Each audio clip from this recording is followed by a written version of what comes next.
So have you ever wondered why your perfectly fine looking site on PC looks unresponsive on mobile or smaller screens, or the site that looks great on mobile screens looks terrible on your PC? In this video, we're going to be talking about CSS units which could be responsible for this unresponsiveness. So before we begin, if you are new to our channel and if you haven't subscribed yet, make sure you subscribe for more such content. In this video, we're going to be talking about pixels, ems, and rem units, which one we should use to have more control over the responsiveness of our website. In HTML, we're going to add a paragraph with a class of text, which we're going to give 50 pixels of font size. Since pixel is an absolute value, it looks okay in the bigger screens, but on the smaller screens, as you can see, it looks terrible and the font size 50 pixels is too big. And in some cases, you even need to scroll to see the entire text. So what can we do? It's better if you do not use pixels, but if you must use them, use only to define absolute values, meaning that only use them to define things that will not change their sizes on different devices. The next thing that you do not want to do is define sizes in pixels, because if you do so, then you're going to have a really hard time writing all the different media queries to make it responsive on different browser widths.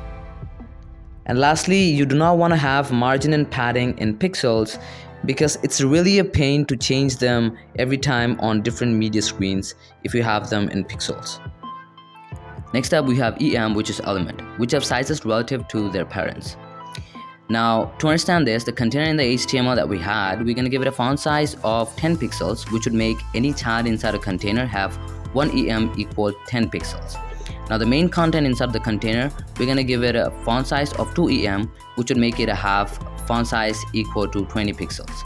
Now, anything inside of main content would have 1 EM value equal to 20 pixels, so this text class would have a font size equal to 40 pixels.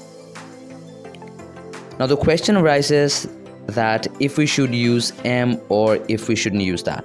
So I preferably never use M, because it is too confusing if you have too much nesting going on, and I always kind of forget what font size I started with and then what I end up having.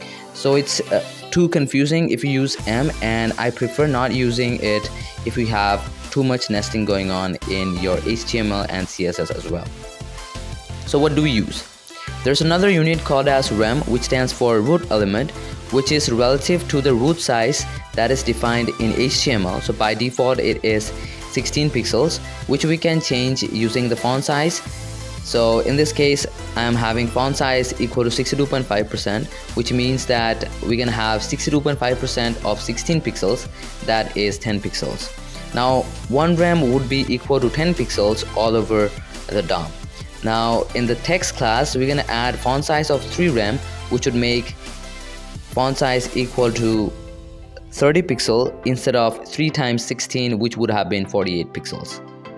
Now the best part about using rem units instead of the other units is that in the media query, all you need to do is change the font size to 60%, 50%, 40%, and so on, and then automatically everything that you have written based on rem would change their pixel values.